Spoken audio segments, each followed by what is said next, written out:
If you know the price and you can explain that to the client backwards, forwards, and believe it, like, and really, really believe it. It's like, if I believe it, they believe it, is basically the number one thing about sales right now. Pricing's everything to me. I think if you miss the price, everything you say after that, they don't want to hear it. It's not even close. If you nail the price, you have their listening at that point.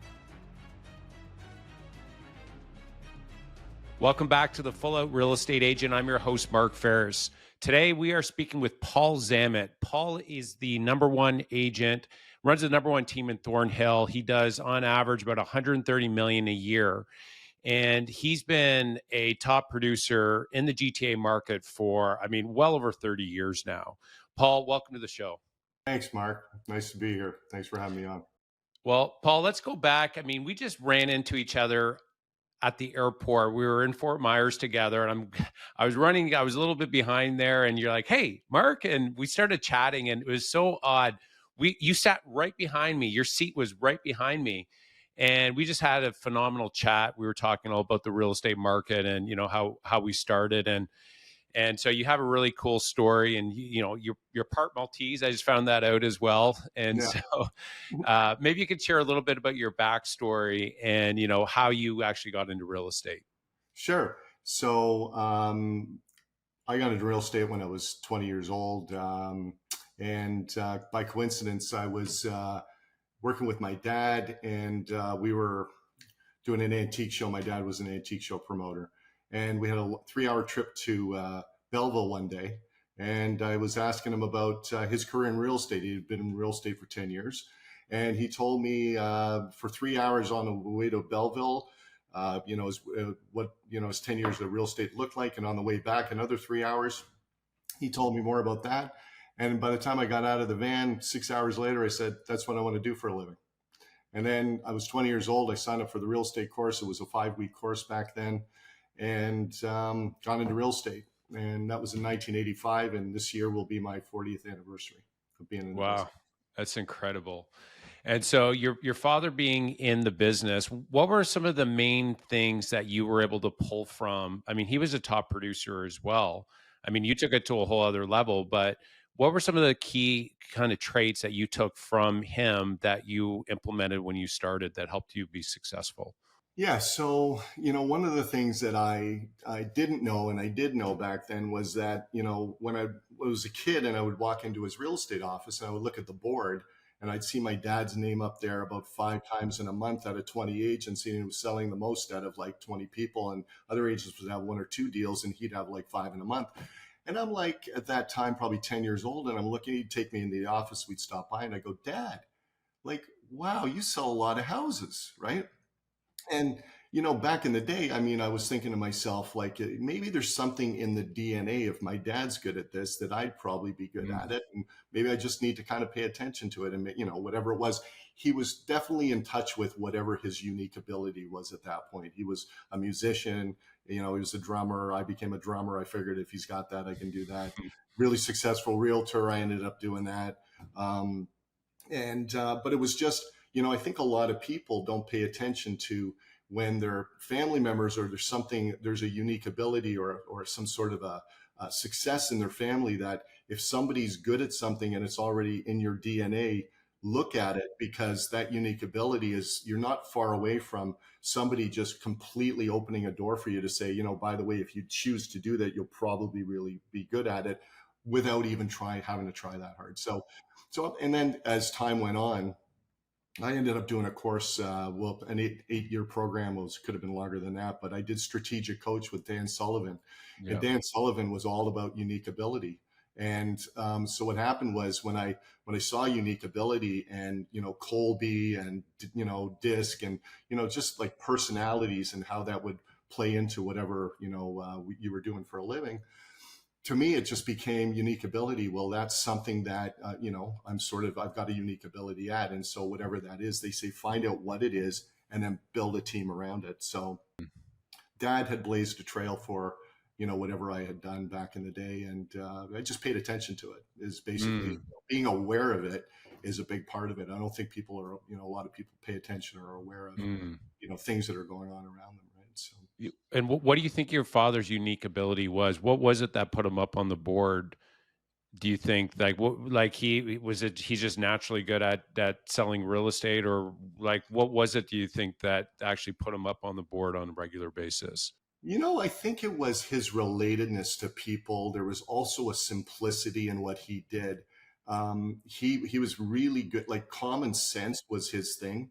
He was really good at quick math. And it wasn't so much that if he had to do a calculation, it was in his head and he'd be able to come out with it. And I don't know where that came from. I mean, that was Mm, another unique ability. But when he would put a deal together, he had sort of that focus and that whatever it is that I have, and getting the job done, and just but really good with people. Like, just how do I put it? It was like he had a lot of the things, like that, not back in the Glenn Ross days, like the unique ability or the charm or whatever that was for the 80s or the 70s. It was more he could just he knew, I'm just going to use the phrase, knew the shot. yeah, Back in that movie, it was a very interesting movie. But he was knowledgeable. He was good with people. He always said to me, real estate is like being a detective.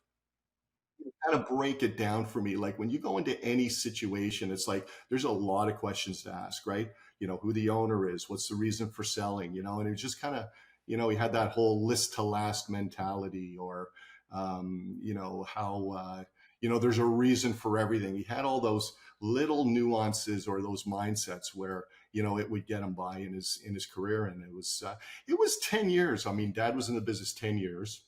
He was discovered the way Dad, he came over from Malta in the 50s, and he was a musician, a drummer. He ended up playing, he got a house gig at the Blue Orchid, which is a really, high end sort of bar downtown. Hollywood acts used to come in. He was the house drummer for, anyway. So he did that. Music was his thing till about 1969. And then he was selling a house in Mississauga. Him and my mom was selling a house in Mississauga to move to Thornhill. And the agent who was selling the house said to my dad, "You're going to be great in real estate." He could just really tell. He says, "I've signed you up for the real estate course." So it wasn't mm, even like if he asked my dad if you'd be into it or not. He says, "You're just taking the course and it's free and it's on me, and go do it and see what you think."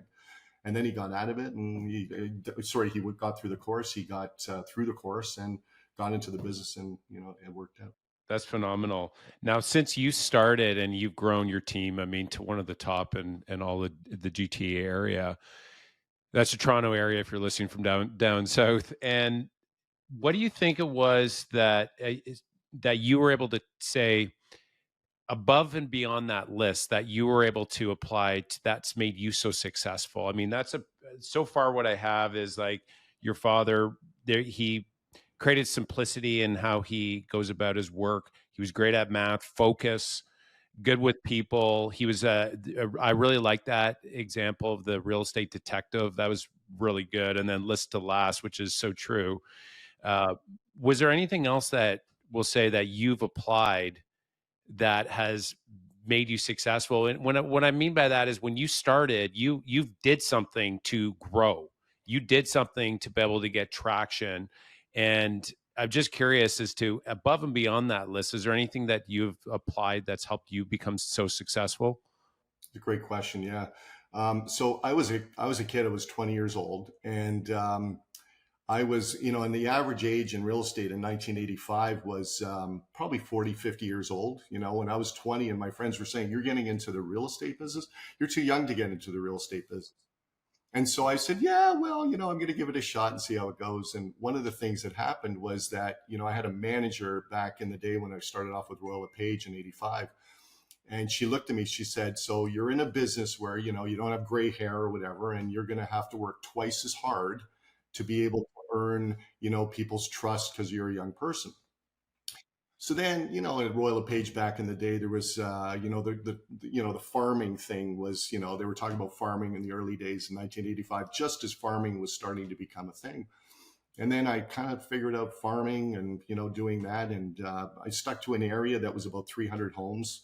I was in Mm. North York at the time. And then, growing up in Thornhill, I kind of moved the farming into Thornhill and been doing that with bus shelters and flyers and shelf, bus benches. But I always had a thing in the early days where no matter how many flyers or whatever I would actually send out, I'd always want to speak to almost everybody in my farm area.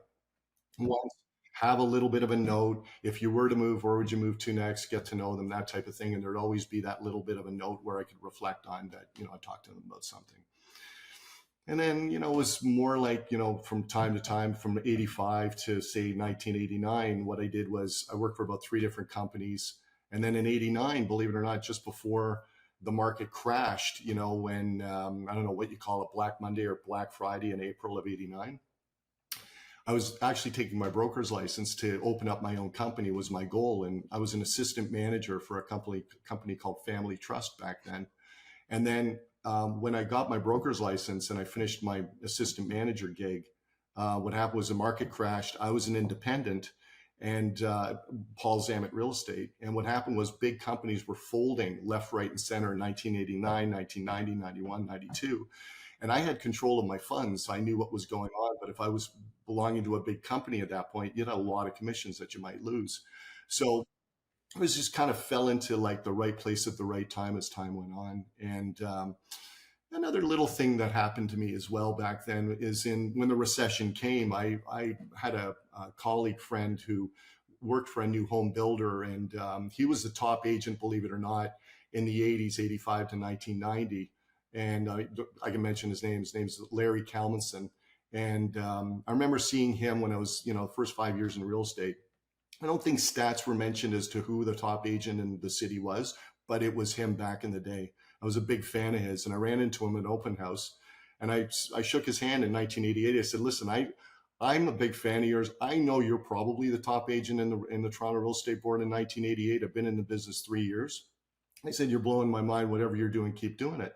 2 years later, I ended up selling one of his listings in Newmarket, and he was the listing agent of a house where these people had bought a house in Stonehaven where he was selling houses for Regal Crest.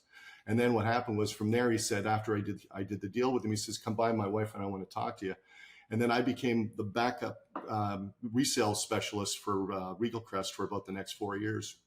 A lot of my business came from Thornhill, or Markham or Scarborough, where people were moving to Newmarket. And I sort of built my farming around what I was listing. And that was part of it that kind of, springboarded me into, a little bit of what I am now.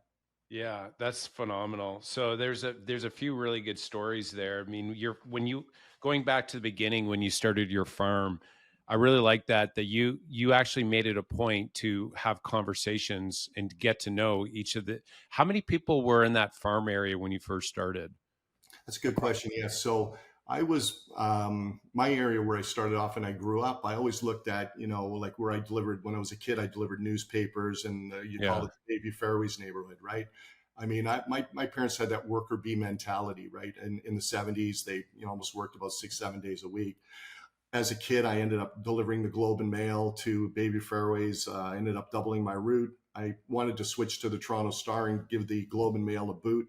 And because I'm waking up at 6 in the morning as a 12-year-old kid delivering newspapers, right, for Yeah. 2 years. And then I called the Globe, and they said to me, "Well, you can't quit because we have to replace you." It was hard to find a person that would wake up at 6 in the morning and want to deliver newspapers. So anyways, I took on the Star. I was delivering both the Star and the Globe. And then what happened was that area that I grew up in, I said to myself, that's an area where I know a lot of people. So I'm going to stick to that. That's where I grew up. Smart.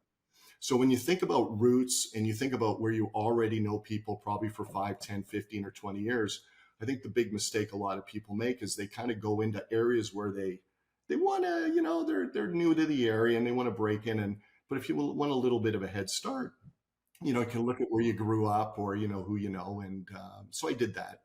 And so as time went on, it was more like I, either played baseball with, the sellers' kids, or hockey or golf or tennis. I played a lot of sports when I was a kid and involved in a lot of different things. And then calls kept coming in. It was more like, hey, isn't that friend of yours, Paul, in real estate? Isn't, I was about 23, 24, 25 years old at the time. Right. And then, and certain areas have a lot of turnover back then, right? Where all of a sudden you'd get 10, 12 homes out of 350 to 500 houses selling a year. And then you'd have years now where it's not as many, but you take on more of a broader area. So that expanded from 350 to about 2,000 to 5,000 to 10,000 to 20,000. Now I think my farm area is about 30,000 homes. Yeah, that's phenomenal. And that's really great insight. It's like to go where you already have a head start, where you already, maybe you live there and you have a connection already within a certain number of those homes, that you start well ahead of somebody else coming in. That's really good. And I think that same idea applies to any sort of networking groups as well, not just like a physical farming area. It's like, what do you do well? What's your, we'll say your unique proposition or unique advantage, or your uncommon differentiator, or something that you maybe do really well in, or you're connected to. Maybe it's sports. We have one guy on our team. He's like, his kid's sports, he is at all the games and he's networking, right? And I like double down on that like, go do that better than anyone else in the world type thing. So I really think that's smart, the way that you did that. And then you've had to evolve up, but now that you've invested in, and then you start to get profit from that, it's like you're doubling down, and so growing on profit versus coming in and just trying to buy a market where it's time right now. did when did you start seeing results on farming an area? Is it like after 3 months you start seeing? Is it after years, after 3 years? And where was like the biggest growth area, from when you started to where you're at right now? Well, I think it was more like, um, so when I'm looking at, as I stayed in it and I focused, I mean, I started to do things like, as I grew, it was more like, open houses were a good thing. And then there was more like, when you're farming, it's funny, like sometimes people buy a house like right across the street from where they live. So you had these, very interesting situations and transactions where, people would move up or downsize in the same market. I found that, 60% of the time people would move within about a 3 mile radius of where they already lived. So there was Mm, that sort of accumulation effect that was starting to happen a interesting. little bit. Yeah. And then, back in the day, some people didn't want to just kind of be slotted into one area because they would think they would become Fonzied into, oh, I only work that area and I can't work any other areas. I mean, you give up something to be able to be known as a specialist, but you also gain a lot too. So for me, it was like, a small company back in the day. And, there's another part to this leg of my journey that actually, evolved where from 1989 to 1999, as, the recession was there. And then in 1996, when things started to turn and get better, I was growing, but I had ceilings of complexity in my business where all of a sudden it would be like, okay, I'm not small anymore. I'm starting to get bigger. I'm starting to do it all myself. I need help. And then it was like, and my family started growing. I was having kids and, saying, holy moly, I need some help here. So at the time, what happened was a friend of mine, Mike Clark. I don't know if any of you guys know the name Mike Clark or Kent Shepard. I mean, this is all Remax Hallmark, Kenny Hmm. McLaughlin. They expanded from the beach into North York, and they said, Paul, we've got this office in North York, and we'd love to see if you'd like to become like maybe a team, bring your company in from being independent to the Paul Zammit team within Remax and see how that works for you. So I considered it. I looked at, secretarial, I looked at office, I looked at admin, I looked at growing a team, and I thought about, that could work at this point because I'm kind of like, I'm not saying I'm a rugged individual, but my business is starting to outgrow me a little bit, right? So I said, yeah, let's look at it. And so I made it happen. So I moved my company and I became part of Remax for 10 years. And I didn't have to do it. I was the top agent in Thornhill in 1996 onward. I was already the top agent in Thornhill. I did it for family. I did it for kids. I did it for balance. I did it for all the reasons that I thought were right. And then, as I grew into Remax, I started to become top 25 in Remax in the first 4 years, 5 years, Hall of Fame, Lifetime Achievement Award. I did all that. And then 10 years later, what happened was that's when, things got in 2009, the recession came. And I was carrying 60 listings. I'll never forget it. I had a team of 25 people. I'm carrying 60 listings. I'm selling about a listing or two a month. I've got my overhead, and things are accumulating. And I thought, this isn't. And I didn't really. I had an office at Remax, but it wasn't what I would say, my ideal situation. I was traveling out of Thornhill to North York to go to this office that I was at or whatever, but then I'd be traveling back south again to come into Thornhill. So I said, why don't I have an office in Thornhill? That's way better. And so I'm working out of my basement one day, and I'm in a 10 by 10 room, and the phone's there, and I've got all this pressure and all this this slow market. And I got in the car and I said, I'm going to find an office to buy. So I got in the car. I'll never forget the day. I drive down John Street. I get to Bayview Avenue. I turn right. I get to Green Lane. I turn right, and I see a sign in a window saying for sale. And I said, oh my God, I know that building. It's fronting right on Green Lane. It's everything that I was imagining about what the office would look like. 12-foot, 13-foot ceilings, complete glass, main floor. I could see the weather, second floor loft, house about 15 to 20 agents, open concept. And I called the agent who was the listing agent. I said, hi, it's Paul Zammit. I'm calling about your listing on Green Lane. He says, Paul, he says, this is Ernie. He says, oh, what a coincidence. He says, I've just walked out of the seller's house and just reduced the price by $100,000. And I said, oh my God. I said, where's the key? He said, unit 7. Go into unit 7. I grab the key. I walk in. My heart skipped 3 beats. I stood there looking I cannot believe that I just imagined this building like 2 weeks ago. And I'm standing in front of it, and I bought it that night.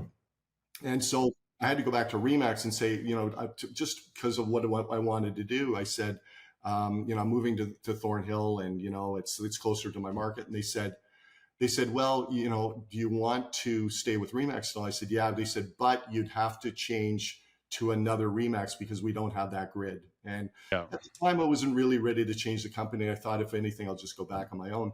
So I went back on my own, left Remax, brought about 10 agents with me, and within 3-4 years, business tripled, just tripled from where I was at Remax. And I look at that, moment, that crucible event or whatever that had happened at that point. And I just said, what are the odds that morning I drove out of my, I got out of my basement, drove down the street, bought that building, and everything just became. So that office is right in the center of my market. Mm. It's been now 16 years, and it's just an easy, that makes working really easy when you've got that. It's just down the street from where I live, and a place to go, and it's nice. So when you went on your own, so the location, that was something actually that we were running up against when I was with Rolla Page as well. We were going into, Midland was a market actually just north of Barrie, which is north of Toronto. And we had a location there, but we weren't permitted for signage because that wasn't the area. That was in a new that was in another, we'll say, franchise. That was a different franchise area there as well. So that was one of the reasons we transitioned on our own, and then full control of everything from phone call coming in. We can control, like we track that now. So 99.5% of the calls come in, like we answer live, and then we do like live transfer to be able to book appointments immediately. So for yourself, since you've transitioned on your own, it's a really good story. I want to hear a little bit more about that as well. When you're going through the 80s, where a lot of companies, where the commission was actually, some agents were losing them. So in this case, you have full control of that trust account, and so exactly what's happening. It was uncanny. It was crazy. I want to circle back on that story in a minute, but was there anything else that you noticed or has been helpful for you, and why you transitioned over to your own brokerage versus, say, a traditional Remax franchise? Yeah. So when I went back on my own, it was more of I don't know. I think at the time it was, well, how there's the personal real estate corporations, right? That people, and I think I missed out on the 10 years when I was on my own. I was running my own business, but everything was coming in corporately, right? So then what happened was they didn't have PREC back in the day, when this was 2009, when I was going back on my own. I started to miss, the volume that I was doing, the taxation level of when it was coming in corporately, and I could kind of keep the money in there, and not have to bring it out personally. So, and I was in a higher tax bracket. So for me, I think I had a bit of an advantage over the average person who wasn't doing that, right? And yet my accountant said, oh, well, you can still work for, Remax, you can't do it with a prec, and they didn't even know what prec was at the time. I Right. mean, RIA came out with that, right? But he said you can't receive the money corporately, but you can have a management fee at 15% and write that off from your corporation, who will, pay for your expenses, from me earning the money personally. But it didn't hold a candle to 47% tax versus say 15% up to the first 500 and 32% after that. It wasn't even close. So I was kind of struggling with, I didn't have that advantage. The fees were higher, and it wasn't really like I'm coming off the top with 100%. There's a 5 or 10% off the top, so I wanted to get back into more 100%. I wanted to get back into more, I could use that money to hire more staff, and whatever that was. Don't Yeah. get me wrong, Remax, there was some sort of an advantage to a certain degree, when somebody would say I'm with Remax, or, I'd get a referral. In fact, I was in a referral group with Remax, and I wouldn't say, like I say, when I left Remax, business tripled. So I didn't miss necessarily the referrals coming in. I Mm. think what it was for me was I really liked the fact that I was topping up my earnings. I still was known to those guys in Remax, but it gave me a little bit more control. And then with the extra money that I saved, I mean, the coincidences, Mark, that have happened in my life, like me running into you on the It's plane crazy. It's a month crazy. ago, and then Yeah. here we are, we're sitting next to each other. Yeah. Mark, 40 rows on that plane. You were like, your seat was right next to me. Like, how did that even happen, right? Yeah. Yeah. So, but I've had things like all of a sudden I buy that office, and all of a sudden, across the street, there's one warehouse that a friend I hear is like, up for grabs. I grab a warehouse for staging. The one next door to it came available 6 months later. The one next door to that came available 6 months later. I've got 6,000 square feet of warehouse right across the street from this office that is full of staging that I own, that I dispense from in Thornhill. What do you think it is? Do you just like set the intention? Do you pray about it? Like what would you say has helped you, or do you think helps actually bring those opportunities forward? It's imagining. It's like manifesting. It's like that book that I was reading before I met you that time at the airport. It was a buddy of mine, John Ferber, had given me a book called a book on the etheric. It was about a level of unknown energy, Yeah. and I just look at these numbers and names and coincidences that come to me. And I read one chapter in that. It was just before I'd met you on the plane. Yeah. And it was like, where's your business right now? Is this the max? Is there another level to this? Da da da da da. And I look up, and there you are standing in front of me. And so we had that great conversation. And so the etheric to me is there. I see coincidences left, right, and center. It would be like I'd have in my real estate career, I'll list 5 houses in a row that are all the number 16. Mm, I'll have interesting. like, names of sellers that are all named Christine or Christina, like Yeah. the next 5 listings I'll list.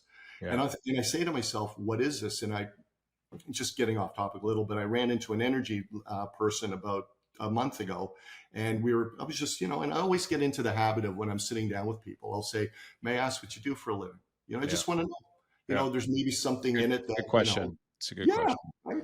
So, I'm sitting down with her, and she's across from me and one of my agents, and we're there. And I said, can I ask you what you do for a living? She goes, I'm an energy healer. Mm, And I said, perfect. I said, because I got to ask you, I have all these coincidences left, right, and center. And she said, tell me about them. And I said, well, I get numbers that are very similar. She goes, those are angel numbers. There's meaning behind them. You can look them up on the internet. And so when I think about the coincidences or just the energy, I'm a big believer in the universe, right? So, I mean, I do good to others. I get that coming back. Sow and reap, give and get back, throw bread on the water, get sandwiches back. Any of those sayings you want to come up with, I'm a big believer in it. But so I guess, coming back to where I'll go up for a listing appointment. If I don't get the listing, the next day, the phone will ring and there'll be 2 more listings coming my way. Right. And there's a big belief like, one door closes, 2 doors open. And yeah. I think this business is a lot of mindset like that too. Right? Well, I think for sure that there's a definite element of victim or victor mindset, as in you can walk around being a victim and you can see everything negative out there, or you can walk around saying, you know what, today's going to be a great day, and lots of good things are coming my way. Yeah. It's so funny because you start to look for the good things coming your way and the opportunities that maybe somebody else would miss. And Yeah. it's really interesting that the glass is half full and it's half empty. But what do you say? What do you see? Is it full or empty? Is it a positive thing? Oh, I'm thankful that I have a half glass half full, or am I disappointed that, oh, I'm missing half a glass? What's going on?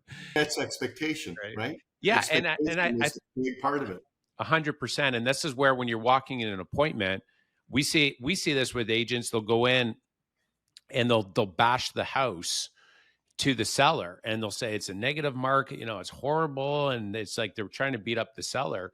And then somebody else going in there and basically it's like everything positive about the house and positive about the market, and it just sells. Like, to me, you get a much better result if you're coming from a place of glass half full. And I think a lot of agents don't have, especially over the last few years with what's been going on. It's easy to have more of that, we'll call it a victim mindset. Yeah, and expectation becomes, you're either, at the at it's like a positive interpretation of whatever's going on. There's all kinds of possible interpretations somebody can have, right? And if you choose, sometimes the positive interpretation isn't necessarily sitting right in front of your eyes, right? Mm, But if yeah, you look for it and you come up with a suitable one, I mean yeah. that solves a lot of lack of expectation or the wrong expectations that you might be thinking. And life is what you think. Yeah. And this is one thing that I've noticed consistently with top agents, and you're no different, is, what? Okay, the market is what it is, but I'm doubling down now, and it's good, and it's like it's great. Like, I'm doubling down now, and it's not. There's no victim talk in any of it. It's more like, here's how I'm actioning on this, and I think today more than ever is when you actually have to be that mission focused. Otherwise, you just get consumed in all the negativity out there. And it's, I mean, you just start talking to a lot of people in the market, and real estate's horrible, right? But based on what I've seen in the past, when the market drops by 25-30%, that's a really good time to buy. Really good time to buy. And so everything's at a discount now. So some people would see that, oh, maybe sales are down and this or that. But I'm like, if you're in the market to buy a home and there's, we're talking tariffs now, we're talking negativity, interest Yeah, rates are still high. I was like, you want to, you know, marry the house and date the rate. I've heard that recently, and I like that. It's like the rates are likely coming down. Like, lock in your low price right now, because material costs is not going, it's not going down. Material costs, like, to be able to build a home. And we know we have a lot of buyers sitting on the sidelines. What you're going to wait till the market goes up 25% before you buy? Like, this is the time. Like, we got to go shopping today. And so I think that a lot of clients need that encouragement, and they, rather than an order taker, they need a guide to say, hey, like, let's do this, and this is why this is good for you, rather than, here's the information and you make a decision. It's like, no, I'm going to help you make the decision for you, and down the road you're going to look back and be like, oh, thank you, that was so amazing that you helped me make that decision. right. Yeah. Yeah, there's a lot going on right now with interpretations of whether the market's going to be good or bad. I mean, when you look at COVID recently, like for about a month, people didn't know what to do. And then all of a sudden the rates dropped and everything got really good. And this could be very similar, but in Yeah. the sense that, the small things like your day-to-day things are going to change, or inflation may change. But, with that'll come maybe a rate drop, an extreme rate drop, and all of a sudden we'll be in our own little micro economy that is sort of relying on our own. And real estate, when people think, maybe it's time to sell, maybe it's time to cash out or do whatever, that could be the thing that the real estate market sort of needs right now. So it may go from like feast to famine, or famine to feast, who knows. I, I'm in that same boat. I think based on the last few years and the amount of pent up demand that's happening right now, and generally what happens in an overinflated market is, because I track real estate cycles, and the overbuilding, like we see it in the condo market, there is way too much overbuilding based on, so there is demand. So what happens, you have an increase and then of demand, and then build, a lot of building happens, and then they overbuild, and it gets past the point of equilibrium, and then what happens is they continue to build, and the demand goes down, and then you have overbuilding. Well, in the single family space, that just hasn't happened yet. And so this is where interest rates are that jumped up. That's more of a black swan event. But as they're starting to come down, the fundamentals are still the same. And so this is where I think this is one of the best times Yeah, to buy right now. And so that's where the clients need encouragement, right? And so I think that's where, for the listeners out there, it's like be a glass half full agent versus a glass half empty, and things will start to come together. I think a lot easier. I agree.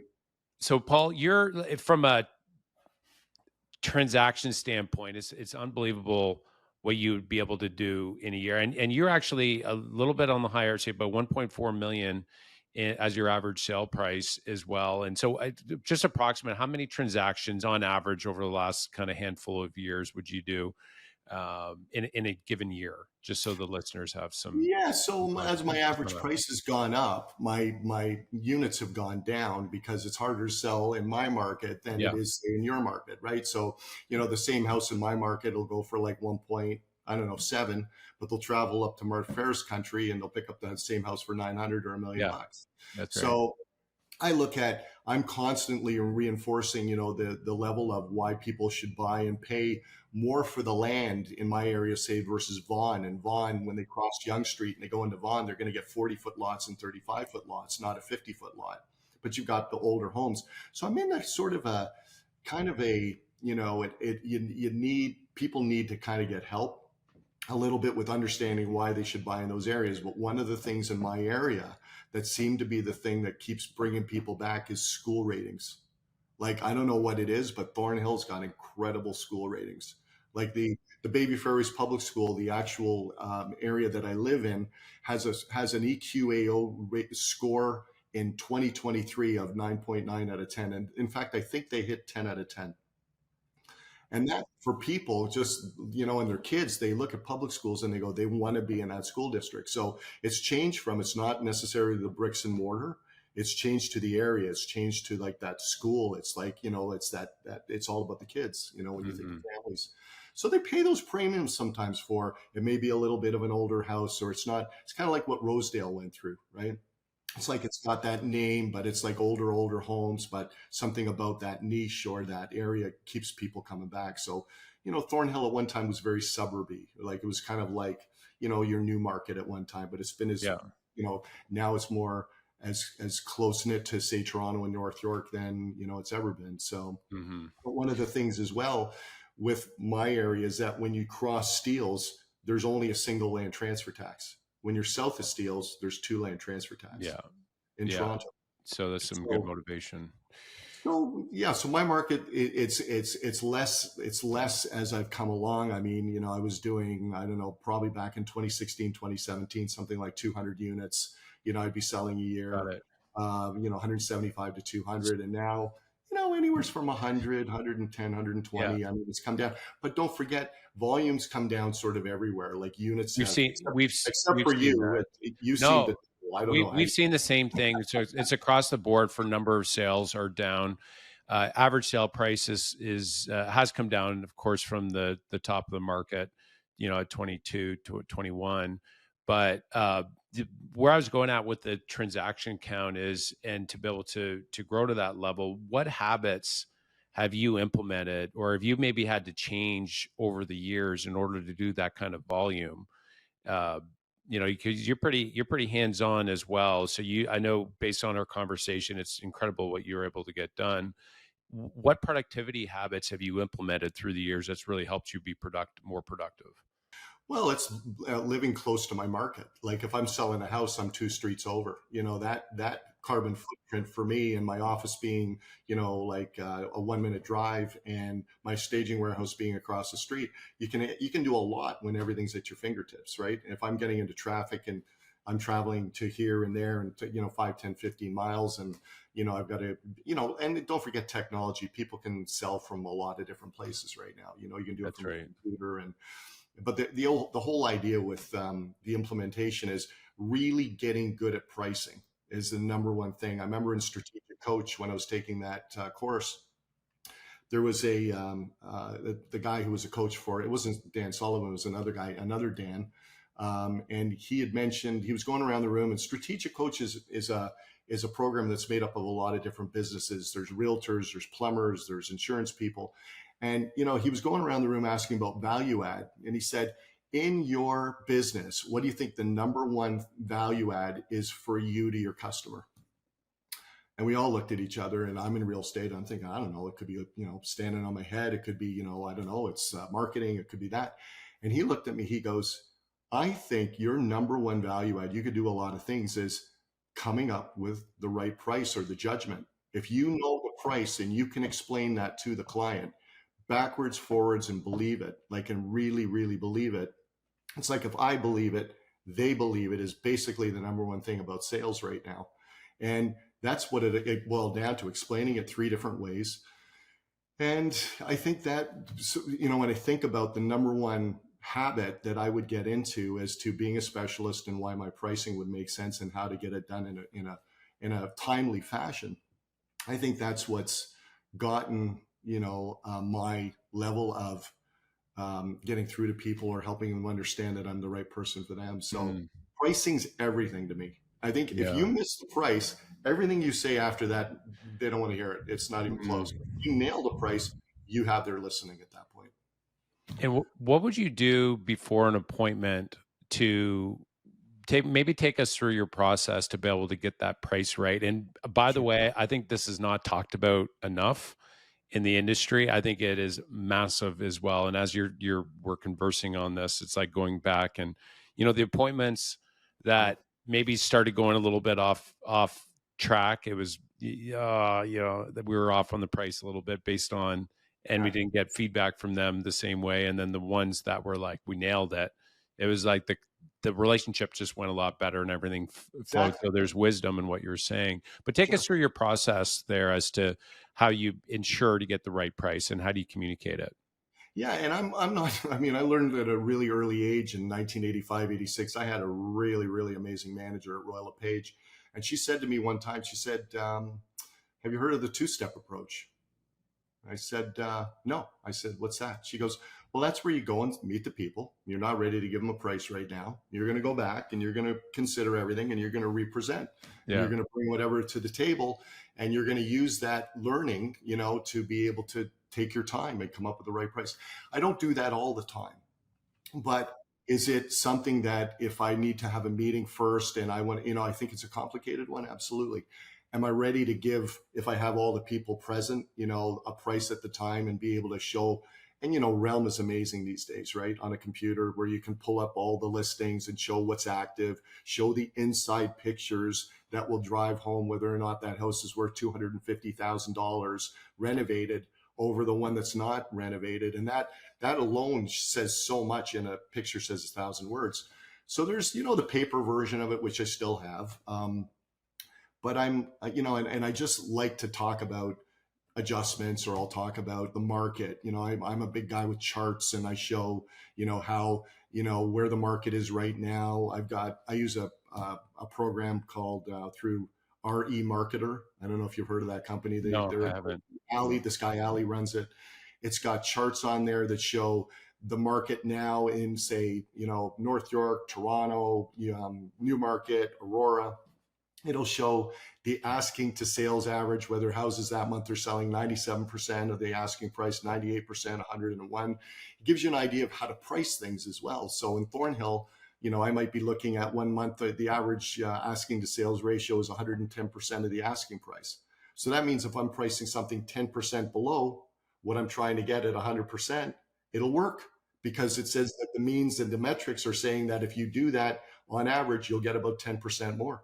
And that seems to be the sweet spot in how to price something. So I remember back when I was a Mike Ferry student, after 9/11, there was a coach that I had, and I was using charts from the Toronto Real Estate Board, and I was showing, the coach that I had. And she said to me, like back in the day in 2001, she said, these are the best charts I've ever seen.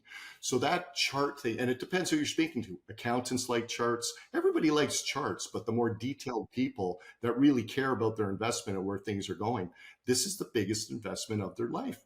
The more information you can give them as to what happened in the last couple of months, if prices are up 5 or 6%, they want to know about it. It's going to play right into why you're showing that information versus another agent who may not be ready with that info. I mean, that to me, and I put myself in a situation, if I'm selling a house and an agent comes to me and they've got all that info, I just think they have their act together. I think to myself that this guy's so got that his thumb or his finger on the pulse button, he's going to know before anything happens, as to whether or not I'm going to be priced right, or at the time I'm ready as to how to price that. Mm. It's like it's a walking encyclopedia, right? So It's so good. And people are looking for market experts. Like they're not in the business, although they'll look on realtor.ca or, down in the US, Zillow and Redfin and all the rest of them. But they ultimately they want a professional to tell them.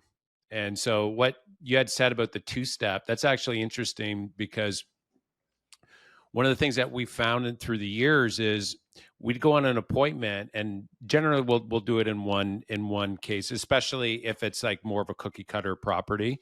But yeah, if we'll call ahead and we'll just say, hey, we're letting you know that we're on our way.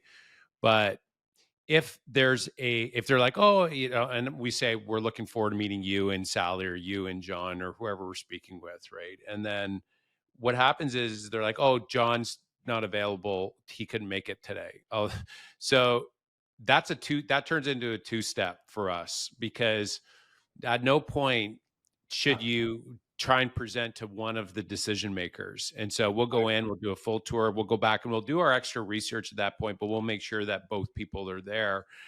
And so you've probably done that before, back when you were more in the early stage, where you'll just do it anyways, and there's only one person there, and you realize, oh, they can't make a decision. And then what happens is that one spouse is trying to explain to the other spouse when you're not there, and it's just they're like, well, what's the fee? And it's like, oh, they're trying to explain what the value proposition for you. But right. so that turns into a two-step there for us. But generally, if it is like a farm, or like you had said, it's more complicated, for sure, generally we'll go back and do some more research. But if there's only one there, it turns into a two-step for us, for sure. That and it, I mean, even with my team now, I say take your time. It's like, what's the rush? And I'd rather come in, like I say, the number one thing for me is pricing. And if the seller feels really good about the pricing, they're going to feel good with us. Like we take our time and we're not rushing, and just making sure that we get it done right. Right. So that's the number one thing. I'd say everything else is. I do a lot of open houses. I'm a big believer in open houses these days. There's a lot of stuff off the table, like cold calling's off the table. Half the time you're knocking on a door, somebody's scared that, this could be somebody trying to break into their house. I mean, open houses are people that are coming to you. And I think when you grow, I mean, with my scalability, if I end up with 10, 15, or 20 listings, there's only one of me. Well, there used to be, but now, when I get to that point and I have 15 or 16 people on my team, everybody can kind of take a house and do an open house on the weekend. And I tell people 50% of agents, 50% of the public aren't necessarily working with agents right now. They're looking for that open house to be able to come in and look around on their own. They don't want to call an agent. They just want to scout on their own. They'll figure out whoever they're going to hire. And it's like I tell people, I say, when you walk into, if you're going to buy a dress or a suit and you walk into a clothing store, if you're going to buy that suit that day, it doesn't matter about the salesperson. That person's just going to make that transaction. You're going to be there to put the transaction together. That's one way, which is they're going to buy the product, and no matter who's going to be there, they're going to get lucky. Or they're going to walk into that house, they have no intention of buying, but they run into you, they like you, they've got a good fit, and they want to work with you. So there's both those possibilities of that happening. And I say, if you don't do an open house, you're never going to have the opportunity to meet anybody, right? So we have some sign companies that put our signs out, and it's 2 hours. I tell sellers, you might end up with 5, 6 people coming into your house. You heighten your awareness and your marketability, and my guys are good with it. So we try to make sure that we get out and we work on the weekends. I tell people sometimes your weekends are like people working 5 days a week. The weekends are sort of prime time. Yeah. And try to do all your other prospecting during the week if you're going to do that. That's really good insight. And I've had it before where I was at an open house, and the sellers were actually going and they were shopping for their agents in open houses. So they weren't even looking they were shopping for their agent. They wanted to meet and they wanted a little bit more lax. And Yeah. so they actually said, yeah, we're actually looking for an agent right now to sell our house. We're not actually looking. And I'm like, oh, that's great. Well, let me drop by and we can sit down and go over, what the market's doing and what we do. And anyway, so that's really good. And if you don't take a shot, if you don't show up, you don't put in the hours, you just won't get the opportunity. And so I think you summarized it really well. Uh, what about investors that come to you, especially now? Interest rates, they're still a little high. Pricing has gone up. If you have a real estate investor that comes to you and says, "Hey, I want to buy real estate. I'm not looking for my primary residence. I'm looking to park some extra capital." What challenges are you facing now in this marketplace, and how are you handling it? Well, I mean, it's it's uh, it's like you and I have talked about, the differences between the U.S. and Canada in terms of like, investing in the U.S. and investing in Canada. I mean, right now, in Canada, you've got you've got higher interest rates, you've got high prices, you've got tenants that have a lot more rights than landlords do, and you've got a lot of what I would say, you've got to come up with a lot of down payment to make Yeah, those investments really work. And then when you look at what's like Florida, for example, right? It's sort of the opposite. Landlords have more rights than tenants. There's way more returns on your rents. There's all of that. So I don't know. I think it's more of a hybrid in Toronto right now. It's like, when somebody's going to be buying just for investment to rent out the basement and the main floor, there's that. Or, there's buying something duplexable, right? They're living on the main floor, they're going to rent the basement out, or they're going to you're going to live in the basement, they're going to rent the main floor out. Or, with Toronto now, there's like buying a house and you can build a second property in your backyard. mm, There's yeah, that part of it as well, which is going to start, I think, is going to start to spread because I'm not saying in this video that it's coming to York region, but I wouldn't be surprised if it's going to happen in the next, say, right. couple of years. But then there's big lots where you can either look at, instead of tearing down a property and having to rebuild to create, duplexing or triplexing or whatever that is, you can do it with keep the existing property and then add on something where you don't have to subdivide your lot and get two houses out of it. That's a lot of work, right? So, then there's the building part of it, and then there's the HST and builders and all of that, and then prices right now are not like they used to be. It's like, or the markets aren't what they used to be. You've got blocks on foreign buyers coming into the marketplace, right? And they're not coming in as easy as what they were talking about before or what they could do. And then you've got builders right now that are building, and you've got a lot of supply of homes right now. I don't know. I think I checked recently, in the market of, say, Thornhill, Richmond Hill, there's about an 8-month supply of homes or 9-month supply of homes on the market, and those houses will sit. So when you look at the timing of it, you're looking at a bull market where there's profits, and you got to time that build or buy and turn it over or whatever that is. Um, it's hard to make money as far as an investment in terms of a flip. But if you're talking long term and you're talking, get a place, rent it out, become a good landlord versus putting your money in the bank. That's the other part of it, because the bank is simple right now. It's 5-6% on whatever you're going to get, and you don't have the headache. So I don't know the answer to that right now. Yeah, Yeah. I think in your market, you're a little bit further north. The houses are worth a little less. I think it's easier to make money in a market like yours. But yeah. in my market, with the way that the prices are, it's a little tougher. Yeah, no, it's been really tough. I mean, a lot of investors through the years, like we work with thousands of them, and they would come to us, and we'd be able to. They'd go and they'd do a home equity line of credit. They would go and refinance, pull some equity from their primary residence, and then they go buy an investment property. And when interest rates doubled, and values increase, and then landlord restrictions there actually it's like in some markets is like 12 to 18 months to get a non-paying resident out.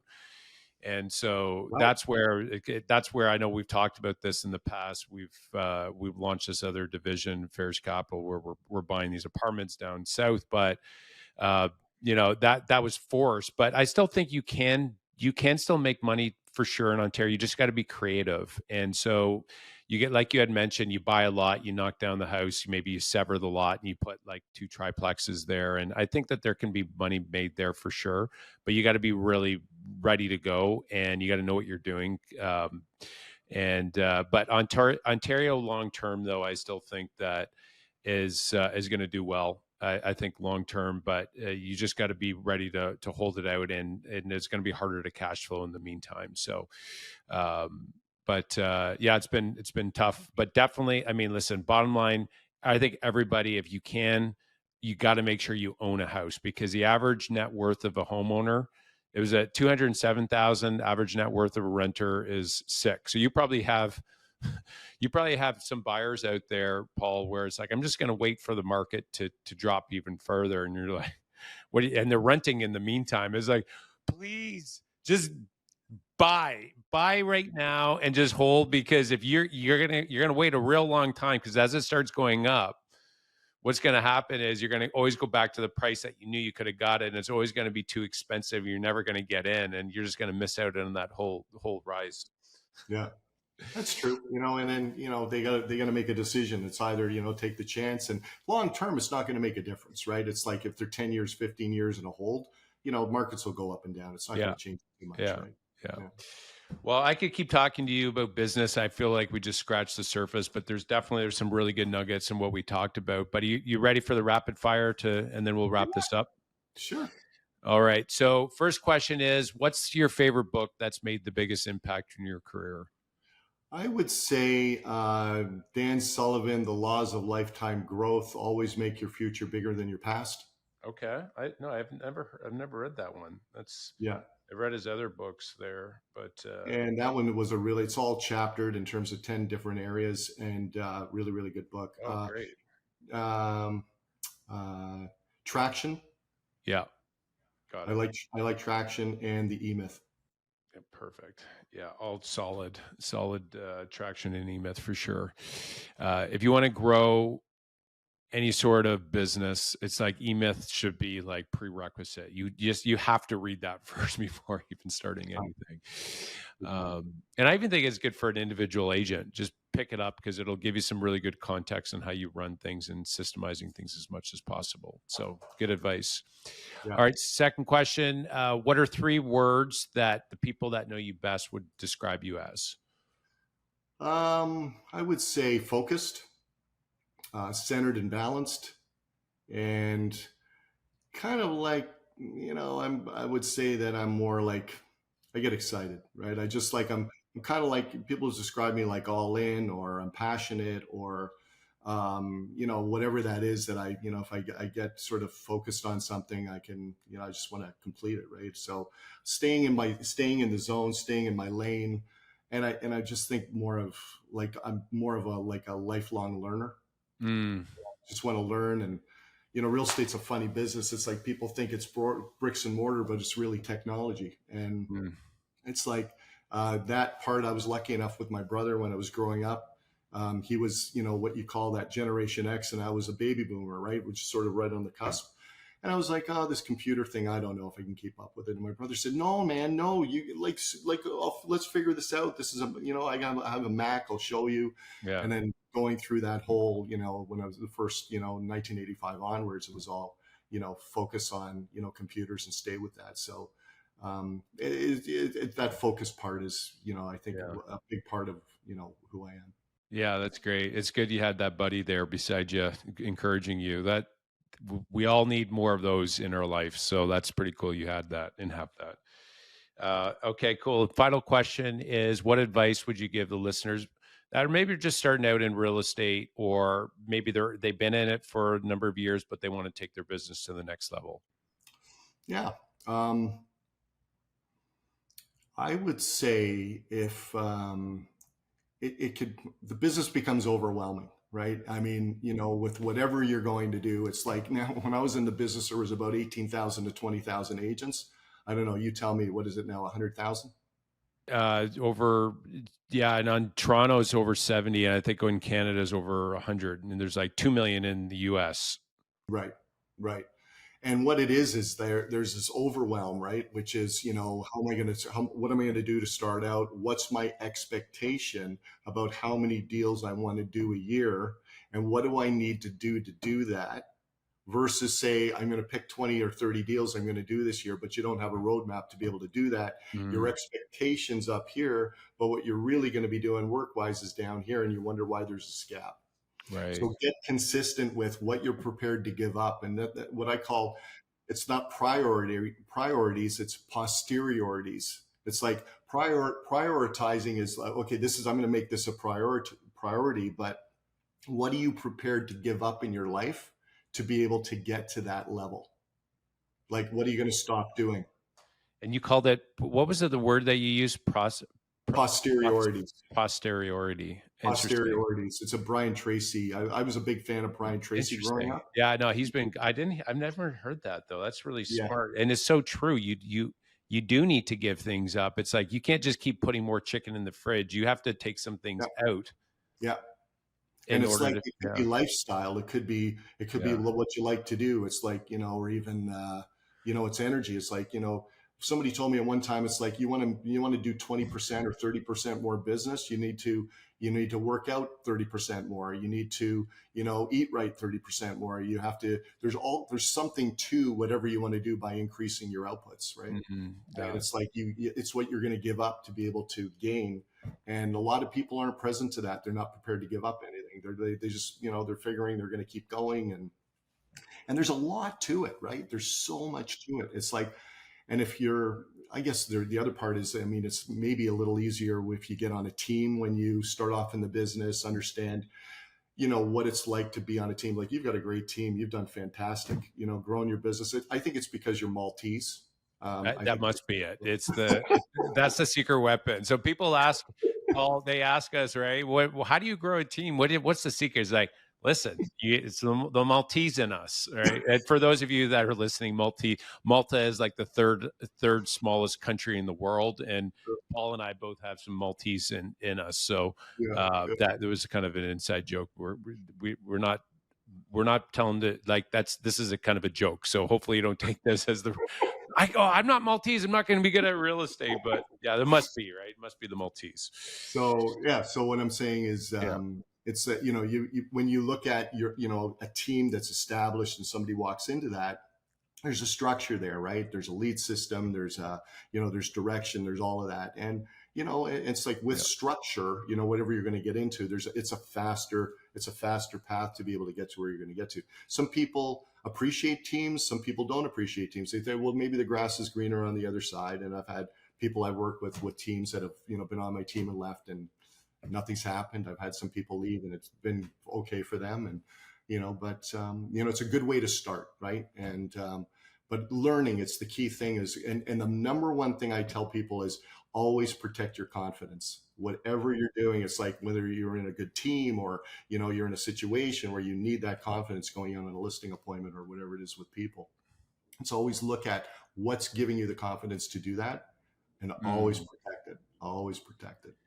Well, that's wise counsel from a wise man. Paul, really appreciate you coming on the show. Now, how can the listeners reach out to you? And so maybe you can say the markets that you work, and then how they can reach out if there's any agents that want to send you business, refer business your way. We're in the Southern York region, south of your market, right? So we're like North York, Richmond Hill, Vaughan, Markham, we'll do Stouffville, Woodbridge, Midtown Toronto, that type of thing. And I'm at www.zammit.com is our website. Paul Zammit's my name. Cell phone is 416-399-9096. And email is paul@zammit, ZAMMIT.com. Awesome. Paul, really appreciate you. Thanks for coming on the show. Thank you, Mark. It's been a pleasure. Thanks for having me. Well, thanks for listening, guys. If you like the show, please share and subscribe to the channel, where we are building a community of full out real estate agents. I love you guys, and keep on going full out.